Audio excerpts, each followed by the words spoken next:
Est-ce que vous savez le nombre de responsables, soit de l'APR ou de la coalition Benno Bokk Yakaar, ou même des mouvements qui viennent aujourd'hui soutenir le président Macky Sall sans pour autant appartenir à Benno Bokk Yakaar ou APR? C'est un nombre pléthorique. Et ce sont donc ces gens-là qui se sont activés donc, pour donner un parrainage au président Macky Sall, pour le parrainer. Et chacun d'entre eux a eu à collecter des parrains, certains 10 000, certains 20 000, certains même 3 000. Il y en a d'autres qui ont eu peut-être 30 000. Maintenant, si on fait donc le nombre, il est normal qu'on ait un nombre exorbitant qui dépasse même donc l'objectif qui a été fixé. Mais si le directeur donc, général de la Poste apporte donc plus de 80 000, ne serait-ce que dans le département de Thiès, donc cela veut dire qu'il a travaillé plus que les autres, même si aussi nous saluons quand même le travail des autres qui sont nos frères de parti, nos frères de l'APR ou de Benno Bokk Yakaar. Vous avez dit tantôt aussi, bon, vous avez évoqué des anciens ministres qui sont aujourd'hui candidats pour remplacer le président Macky Sall. Nous leur disons, il faudrait qu'ils fassent d'abord ici, à Thiès, au directeur général de la Poste, avant de se mesurer au président Macky Sall. Parce qu'ils ont un grand problème. Le contexte a changé. Il y a un nouveau leader. Le vent est en poupe pour lui. Donc, il faudra qu'il se mesure d'abord à lui, donc avant donc, de prétendre à briguer un mandat. Y compris le président Idriss Seck. Absolument. Y compris le président Idriss Seck. Mais les dernières élections passées, c'est un exemple. Il a toujours gagné le département de Thiès depuis qu'il a commencé à le gagner. Mais cette fois, il a perdu le département, même s'il s'accroche donc à la commune. Donc le travail qu'on avait abattu, donc, et qui lui a donc causé la perte du département, nous sommes en train de travailler plus que... pour accroître donc, ces résultats, afin donc, de le rayer donc, dans la carte politique de Thiès. Parce qu'aujourd'hui aussi, Thiès a besoin de changement. Thiès a besoin d'un nouveau leader. Et ce nouveau leader-là, il s'appelle Siré Dia. Et nous allons démontrer ça. Pertinence question que vous posez, c'est neex. Je ne vais pas rebondir sur Babacar parce que El Hadj Almarem a apporté une réponse qui satisfaisante à notre niveau.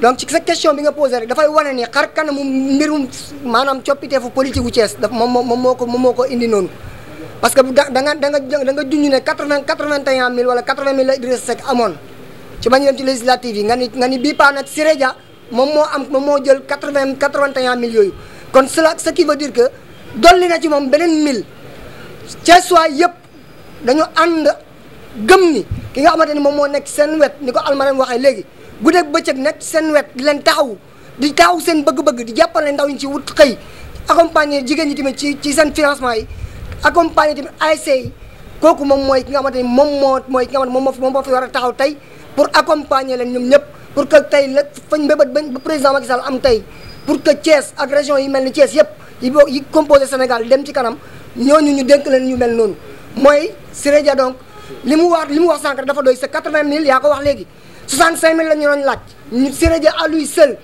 il a concocté 104 500 presque et plus ci ay signature à lui seul il est arrivé à parrainer le président de la République ce qui veut dire quoi loolu moom mooy ne te le président de la République Siré Dia rassuré na ko déjà wan na ni ko Thiès ñi nga xamante ne ñoo fi nekkoon tey dem CGM la ñu xam ñoom foofu parce que foofu la ñu miinuñu Thiessois yi xamuñu Thiessois yi fu ñu toogee loolu la ñuy ndamoo ñoom mais Siré Dia il est toujours au chevet des populations loolu moo ko may tey lii mu mën ko am. Vous savez le terrain politique a son propre environnement et il y a des indicateurs qui déterminent la légitimité d'un tel ou d'un autre et que il était nécessaire en un moment donné, eu égard de la situation qui prévalait à l'APR, de laisser tous les responsables aller dans la soute à charbon. Le parrainage était un indicateur qui peut permettre de mesurer ou de considérer la légitimité d'un tel par rapport à un autre. Parce qu'il est question de leadership, il est question de charisme, de bon sens, mais aussi de proximité avec les populations. Il n'est pas nécessaire d'être là à dire Siré Dia et mettre un parallélisme avec un autre leader. L'impact qu'il a eu à Thiès par rapport aux autres n'est pas le même. cependant, force est de constater que chacun, selon à son niveau, a eu à travailler selon les moyens dont il disposait. Mais je pense que le président de la République lui-même a cette même impression que moi. Tout le monde a travaillé, seulement, même dans une classe, il y a des meilleurs et d'autres qui viennent après. Non mais absolument. Naturellement, à Thiès, c'est Siré Dia qui est, c'est-à-dire, je ne parle pas du plan administratif, de l'organisation, de la nomenclature organisationnelle de l'APR. Je parle des faits, de la réalité du terrain. C'est Siré Dia qui est Siré Dia moo fi nekk. C'est le patron de l'APR dans la région de Thiès. Je ne parle pas du département. 81 000 parrains sur le plan départemental. 81 000 parrains sur le plan départemental. 104 000 parrains sur le plan national. Dites-moi, on a d'anciens premiers ministres qui sont en train de concourir à la magistrature suprême. On a d'éminents anciens ministres. Est-ce qu'ils ont une fois eu cette proximité avec la population? C'est une plateforme de façade. Nous avons maintenu regroupement intérêt privé.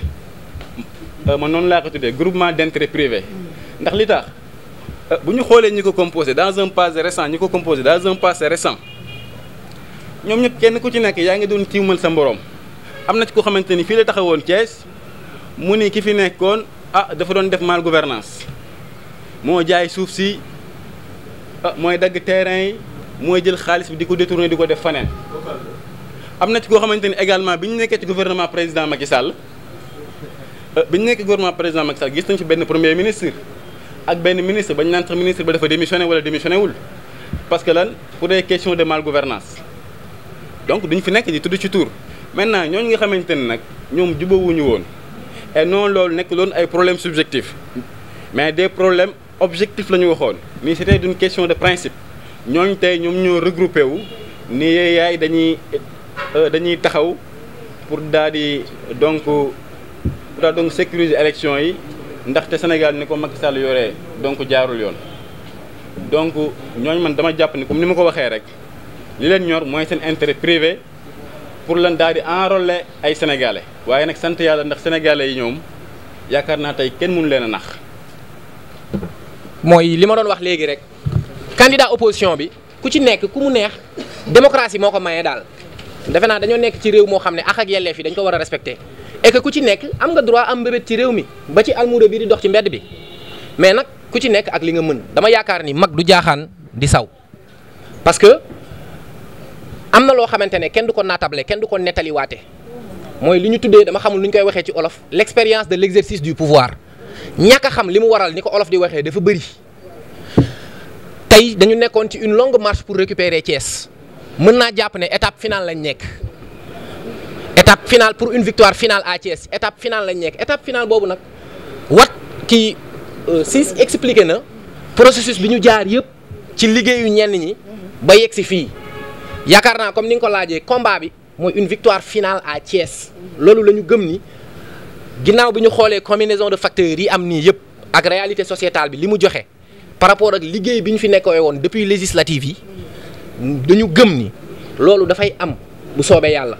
léegi nag ci ginnaaw ci kaw opposition bi loolu dafay doxal am réew il faut bu ñuy naan waaw ñii ne déet dañ leen koy nangul waaye nag wax dëgg yàlla tungu ne doo ko layam leeg njoolum 2 mètres koo xam ni musul gagné comme ni mu ko waxee centre de vote am parce que dama yaakaar ni balaa may xëccu directeur d'école dafay fekk man am bagage yi nga xamante ne enseignant war na ko am au moins mais mënuma ñàkk a mës a gagné bureau de vote ma ne damay dem élection am na candidat yoo xamante ne boo ma leen tuddalee damay xam ni ñii ay candidats yu sérieux lañ ay candidats yu dëggu lañ amul problème mais nag dañu nekk di constater benn affaire boo xamante ne dafa commencé bëri Sénégal golo gu siggi rek ne candidat laa golo gu siggi rek ne candidat laa njiitam réew ak nekk borom dëkk jomburo bokkul dafa am yu bëri yu mu laaj te tamit du ko jug wax nga tontu ko wax dëgg yàlla